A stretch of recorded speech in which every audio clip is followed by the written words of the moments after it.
first panel of these 2 days, doing what the TV and Video Insider Summit does best, I think, which is to let media buyers and planners get together and trade notes on how they do what they do and how they're actually executing. Let me bring in our moderator for the panel, John Mergen, who is the Executive Media Director at the agency Shipyard. Because as John comes in, we also want to, before we open this panel, pose a poll question to all of you. The topic of the panel is taking CTV's measure. What does a data-driven strategy look like? And our question to all of you is, how do your CTV tactics align with the consumer funnel? If we can bring up that poll.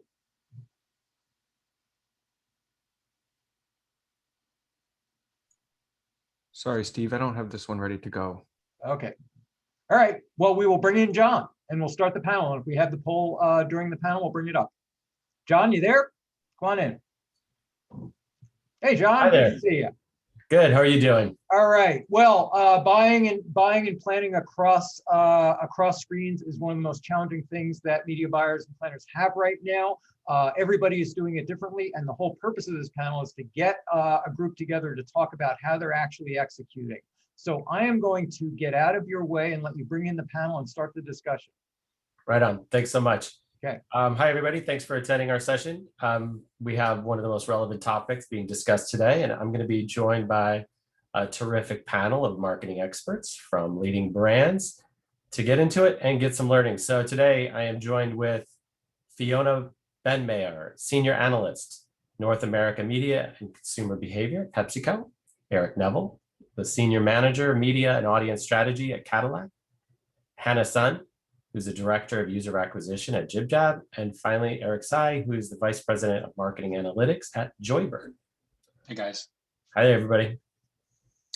Hello. All right, let's jump on in. Fiona, I'm gonna kick off with you. Why don't you let us know, how has your data strategy evolved with connected television and digital video planning over the past year? Totally. First of all, I just wanted to say thank you to Media Post for having me. It's such an honor and a pleasure to be here speaking on behalf of PepsiCo. And, you know, just going to your question, I think it won't come as a surprise to say the global media landscape has evolved rapidly, right? Traditional linear TV is becoming more online and addressable. Media funnels are collapsing and third-party data and cookies are depreciating.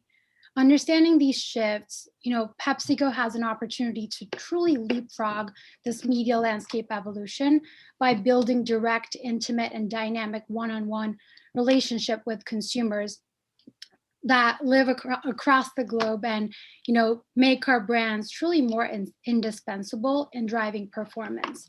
So at the core of this lives our CDNA audiences, which is our first, second, and third party audiences combined. That provides a 360 overview of our audiences and is it provides the addressable ability for us to kind of talk to our consumers. And on top of this data layer, we're working on building and in-housing some of the technology infrastructure and products to be able to activate and really talk to the consumer in the right formats. That's awesome. Eric Neville, why don't you jump in and let us know a little bit about what Cadillac's up to from a data strategy perspective, and how has COVID affected that over the last year? Yeah, so Cadillac, from a data strategy standpoint, has really taken an audience-first approach over this past year, dating back to 2019 when we first started. And we've leveraged a partner, Merkle M1, and we've built a high-propensity Cadillac audience. And we can distribute that into any addressable one-to-one channel that we choose. So during COVID, obviously, you know, a lot of markets shut down. So we were able to only activate in markets that were open and selling vehicles in a one-to-one manner. So it really allowed us to get hyper-targeted with national dollars, which is something that's new and different that we haven't done before. That's great.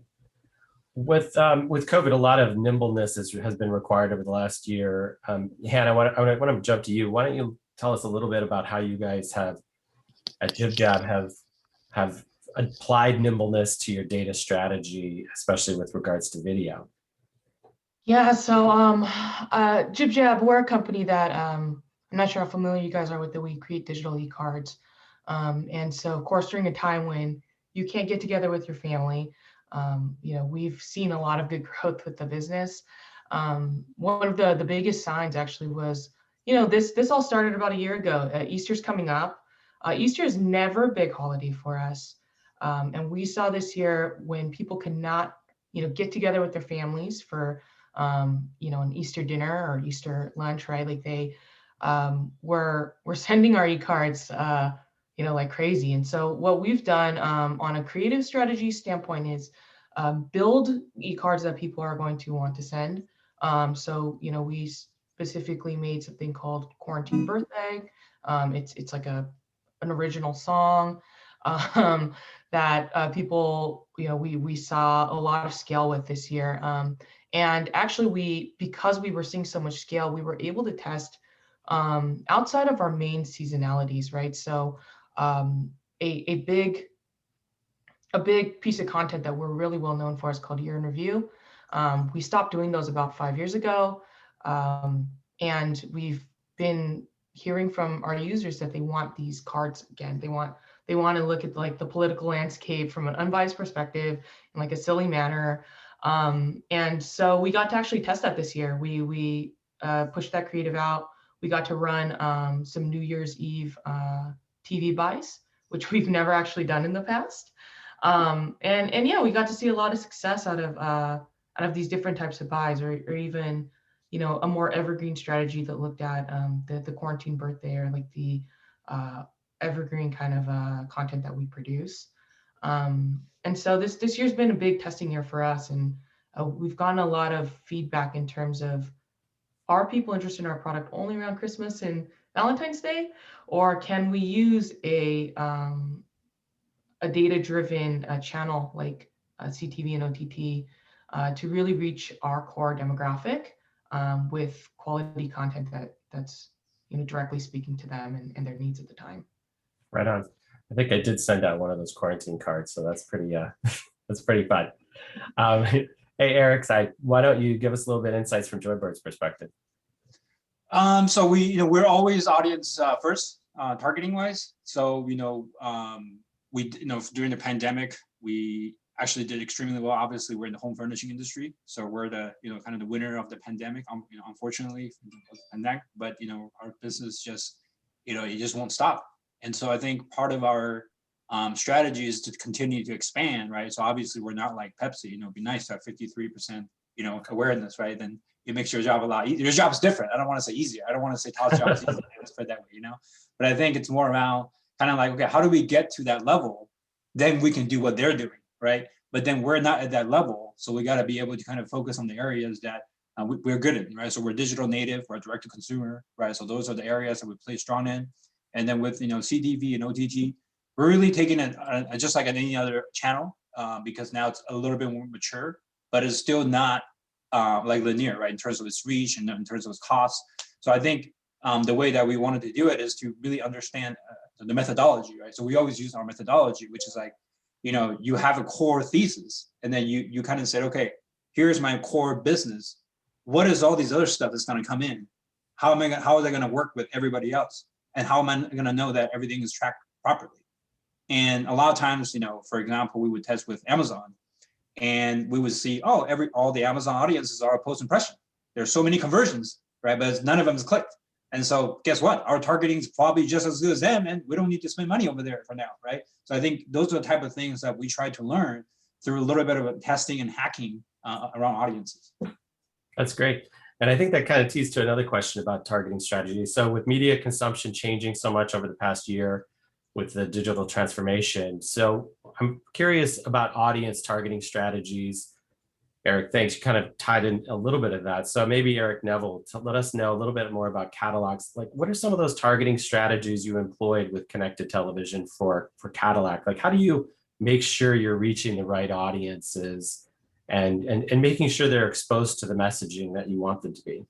Yeah. So we obviously start with our high propensity audience, which we've proven out to be 19x more likely to buy Cadillac than other audiences.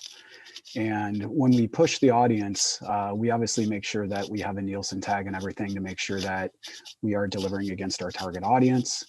But we know the audience out of the gate, right? So we only send the people that we know are willing to buy, and we control for that on our side. And then we also hold out control groups, and they're actually pretty sizable, to make sure that we can see lift sales on the back end. So everything we're doing is mapped through to vehicle sale, which for TV is completely new, right? We haven't had that ability.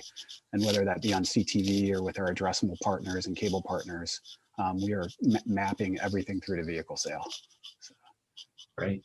Hannah, maybe jump in there. Are you guys using similar type models or attribution models for what you do at JibJab?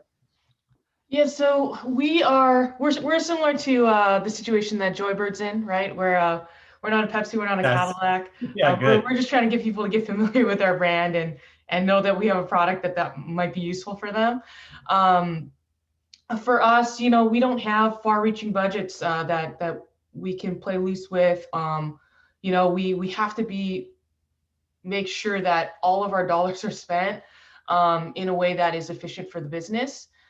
So we spend a lot of time actually with a lot of partners that we work with, especially in CTV and OTT, is trying to understand what exactly are these metrics that, everything in this space is new, right? So you might hear impressions in CTV and OTT, but it's not the same as an impression in, paid media, in Facebook, in Google, right? So what does that metric actually mean? We've spent a lot of time unlocking that this year with all of our partners to understand, like, what is a visit? Is it truly a visit, right? Is it truly driven by this channel? Or are they tying something else to that to kind of say that a visit is happening, right?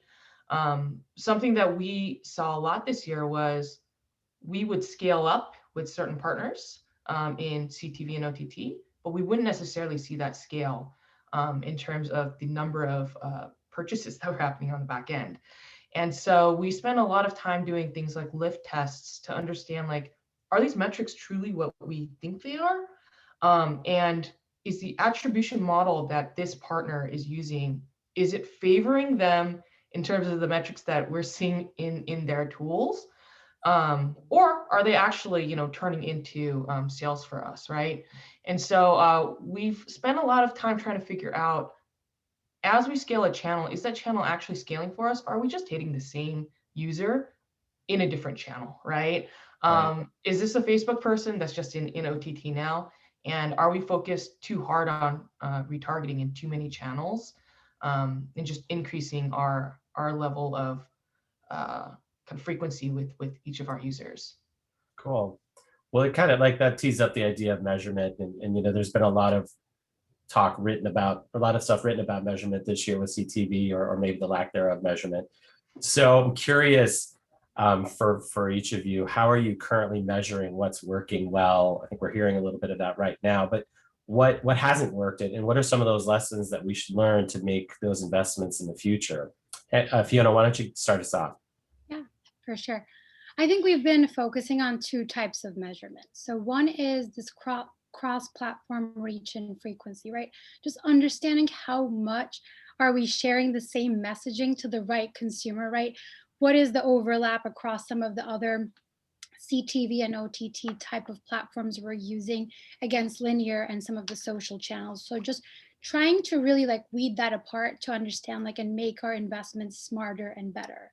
And then the second has been really focused on ROI. So we built our ROI engine internally around a year ago. And basically what we're trying to do is find ways to parse out linear data from some of the emerging premium online video channels so that we can truly get an accurate read, because to some of the people that alluded to, the premiums look different than how we buy linear. The targetability looks different. So we're trying to parse out, does effectiveness and efficiency, rightfully so, get impacted when we go into these digital and addressable channels Or does it stay consistent and flat? And should we just take advantage of the size of our organization to continue investing through our upfronts? I love that. Hey, Eric, Eric Tsai, you guys have had a great year, right? COVID's been in your favor, but there have to have been some areas where maybe your measurement strategy needed attention. So where were some of those areas where you needed to give a little bit more love to those? And how did you solve it? I think you're on mute, Eric. That happens every day, every call. Right. Every call, right? Every call, never fails. All right, sorry about that, guys. So I was saying that some of the measurements challenges, everyone that have stores probably have the same thing, which is omni-channel is here, right? So people want to go to the store and feel like it's the same thing as they go online and continue the conversation with the person they chatted online. So I think a lot of our thinking is going to, like, for example, we measure who are the passerbys that go to the store versus the people that visit the website and go to the store, right? And then people that would go to the store without visiting the website, right? So there's so many attributions, right? You can essentially say 1 out of 3 people that visit the store ended up buying online, right? So is that true, right? And how do you track that, right? So it's difficult for us because our sales cycle is extremely long. Our AOV is very high. It's a high consideration process purchase, just like the Cadillac cars, right? But I think it's a little bit different. Is that people love cars and they they get into it, right? I think furniture is you buy maybe like 5 couches in your lifetime, so it's not something you're very experienced in, even though you don't buy a lot of cars, but cars seems to be always everywhere, right? The ads are everywhere. So I think there's not a lot of knowledge of it, and so it takes a lot of efforts for people to get kind of plunge down $2,000, $3,000, $4,000, $5,000 to buy a couch. And so our measurement is like, this person started like 3 months ago, they ended up buying online, but then they touched all these other points that we pay for, right? So I think part of it is like, how do we do a cleaner, like a P&L with the stores, right? And then also, how do we devise up, what we're working nationally versus locally, right? Because, we wanted to do kind of profit by geo, right? Profit by zip type of thing as we go on, because you can really see who can afford certain type of furniture and certain type of AOV, certain type of lifetime value. So I think our challenge has always been like, how do we do a better job of doing, a revenue or a profit per geo, right? We haven't been there yet. We haven't gotten to the bottom of it. It's, oh, New York looks great because so much volume, but are we really making money or are we making noises, right? So, we're still figuring that out. Right on. Well, good news for you guys. We've got a ton of questions, so we're going to go right to Q&A so we have time, because we want to make sure we get as many in as possible. You've really piqued everybody's interest here. Let me kick it off by bringing in Kira. Go ahead and unmute and ask your question. Hi. So I was wondering, my question is, how should advertisers navigate CTV buying? So there's so many entry points between DSPs, direct to publisher, and then buying via platforms. And so it can be hard to know how to evaluate these different entry points and the questions to ask. So I would just love to get your guys' insight on that. This is Eric. Why don't we go with Eric Neville first? Cool. Couple thoughts. One, we always want to look at, what % of audience does that specific CTV provider have? So what's the reach that they can give us? That's where we generally start all our conversations. And then we also, frequency across CTV providers is really hard to control for. So we are trying to figure out a way to do that. So we ask, what's the ability on the data side to truly understand that? And then also we do a lot with attitudinal studies on the back end to make sure that we are seeing what's going on. So to make sure that they can provide some of those additional metrics that are moving upper funnel behaviors, and obviously depending on your brand goals. So we generally start there and ask about those two things. I would say that you should probably ask yourself, why do you want to do CTV, right? Like if you have, $1 million, why would you want to put it there? Is there somewhere else that you can put that would get a higher ROI, right? So I think those are the type of things you gotta have to understand. Is that the next channel that you should be going after, and what is the expectation there? Because once you go down that path, you would figure it out, but you have to understand the reason why. Because you go around, there's going to be a lot of agencies going to tell you, oh, this is working great, and then the other half of the people are going to tell you like there's like no inventory, right? There's no useful inventory. And so part of it is to really understand, why is this important to you? Is this the hottest, thing right now that you have to get in, just like TikTok, right? Okay, that's fine. And that's there's no argument there. But if you feel like there's real opportunities there, and I challenge our team always, is like, oh, let's do TikTok. Oh, let's do CTV. Let's do this. There's so many cool new things. And I say, yes, don't forget live stream, guys. Don't forget shopper videos. But at the same time, it's like, nobody is telling us ROI on any of this. Nobody is telling us how profitable these are. All people are telling us is, hey, try this out right now. You know what, guys? 10 years ago, there's a product called Google TV. Nobody saw this. They sunset that pretty quickly. It's the same exact thing as what Steelhouse is doing right now. They had to quickly take it away because all the real inventory are all held by some agencies. So even the connected TV people, they're not going to be able to get a lot of agencies. That's the truth, right? They're going to try to get more as time go on. Okay, that's cool, right? But right now, if you're going to perform, you can do audience targeting even YouTube. Why do you need to go there? Why do you need to go CTV? That's just, just my take right here.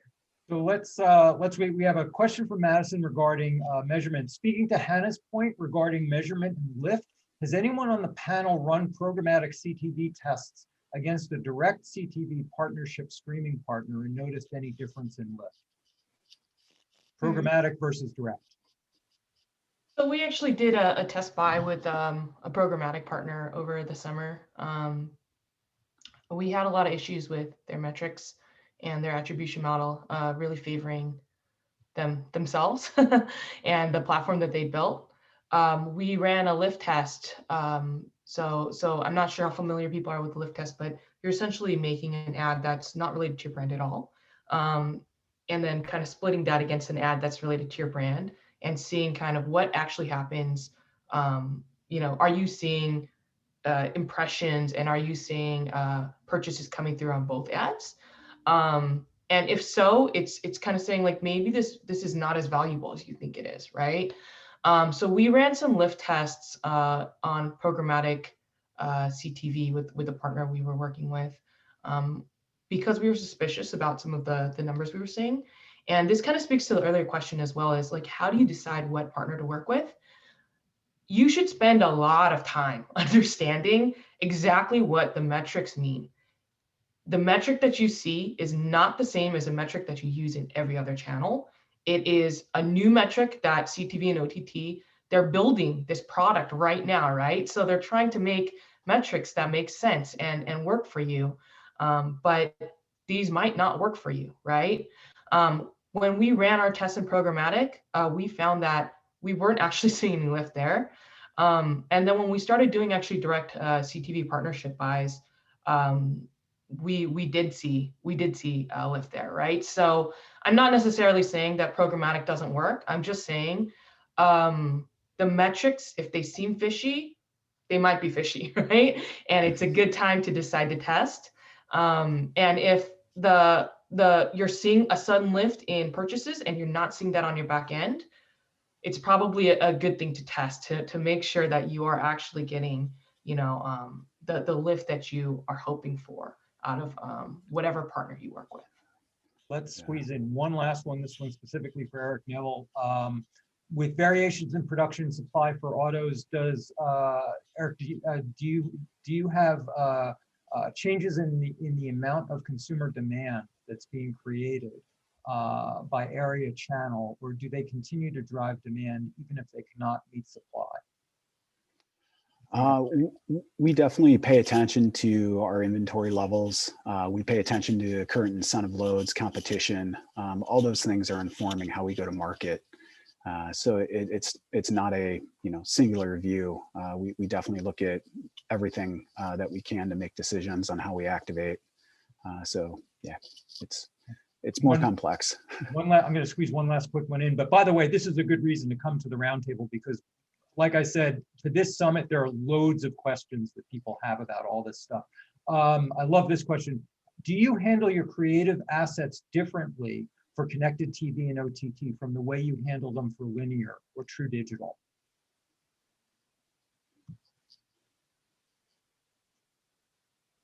I would say that we probably treat digital content a little bit different than CTV and linear, just because one is a kind of full screened video viewing experience, whereas digital, just the consumption feels slightly different. If I think about, Facebook content or Instagram, it's much more around like the scrolling effect, probably needs to like catch my eye really quickly.